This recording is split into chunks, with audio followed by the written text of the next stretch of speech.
everyone, I'm back with another video of React JS beginner tutorial। तो इस video में हम React के कंपोनेंट्स के बारे में बात करने वाले हैं। तो कंपोनेंट्स बेसिकली यूज़र इंटरफेस का ही पार्ट होते हैं, part of a user interface. User interface जो बना होता है उसी का ही पार्ट्स होते हैं और can have multiple components in your application. मतलब कि आपके पास इसके मल्टीपल कंपोनेंट्स होंगे जो एक आपकी React की एप्लीकेशन को कंप्लीट करते हैं। तो उसके बाद हम थर्ड पॉइंट है हमारे पास, one component will contain all the components. मतलब कि फॉर एग्जांपल आपके पास 4 से 5 कंपोनेंट्स हैं, उनको एक्सेस करने के लिए भी आप एक सिंगल कंपोनेंट बनाकर भी उन सब कंपोनेंट्स को एक्सेस कर सकते हैं। तो वो हम प्रैक्टिकली भी देखेंगे कि कैसे उसको आप परफॉर्म कर सकते हैं, कैसे आपको उसका फ़ायदा हो सकता है। तो नेक्स्ट पॉइंट हमारे पास जो फोर्थ पॉइंट है उसमें all components come together to create an application.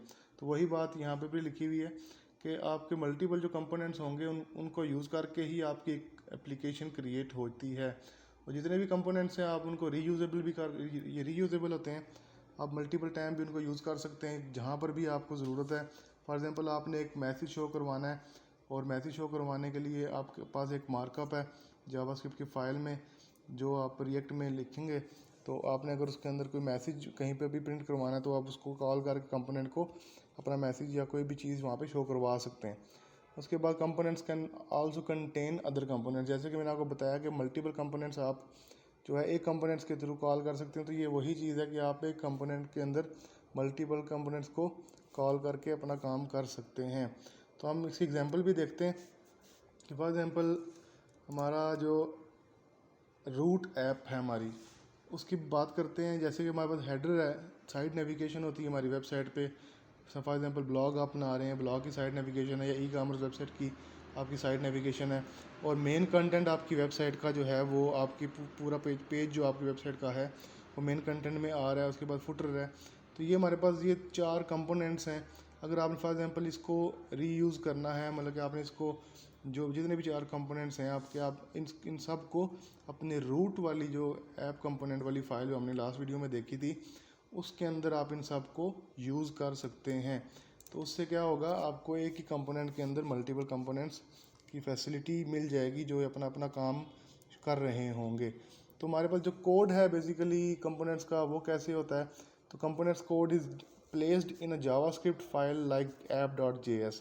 तो आपको लास्ट वीडियो में app.js के बारे में बताया था कि उसका जो कोड है वो जावास्क्रिप्ट के अंदर होता है कंपोनेंट का, और वो app.js की तरह की फ़ाइल आप बना के कर सकते हैं। इसके अलावा भी एक JSX फॉर्मेट होता है, लेकिन वो हम नेक्स्ट इसके बारे में डिस्कस करेंगे कि JSX फॉर्मेट में कैसे आप जो है अपना रिएक्ट का कोड कर सकते हैं। तो component is a code in JavaScript file. तो कंपोनेंट बेसिकली एक जावास्क्रिप्ट की ही फाइल होती है। इसको ज़्यादा कंफ्यूज नहीं करना आपने कि कंपोनेंट कोई ऐसी चीज़ है जो डिफरेंट है।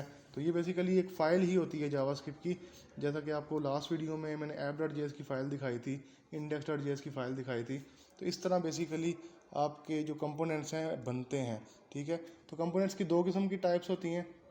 एक होता है स्टेटलेस फंक्शनल कंपोनेंट, एक फंक्शनल कंपोनेंट जिसको कहते हैं। और सेकेंडली हमारे पास जो है क्लास कंपोनेंट्स होते हैं जिसको हम स्टेटफुल क्लास कंपोनेंट्स कहते हैं।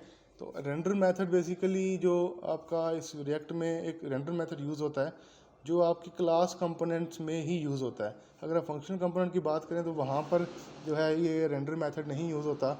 वहाँ पे आप सिंपली रिटर्न करके चीज़ शो करवा देते हैं अपने कंपोनेंट के थ्रू। लेकिन जो आपका क्लास कंपोनेंट है, क्लास कंपोनेंट के थ्रू आप जो है रेंडर मेथड यूज़ करके अपना जो है जो कंपोनेंट है उसके अंदर जो भी आपकी HTML है वो आप उसको शो करवा सकते हैं।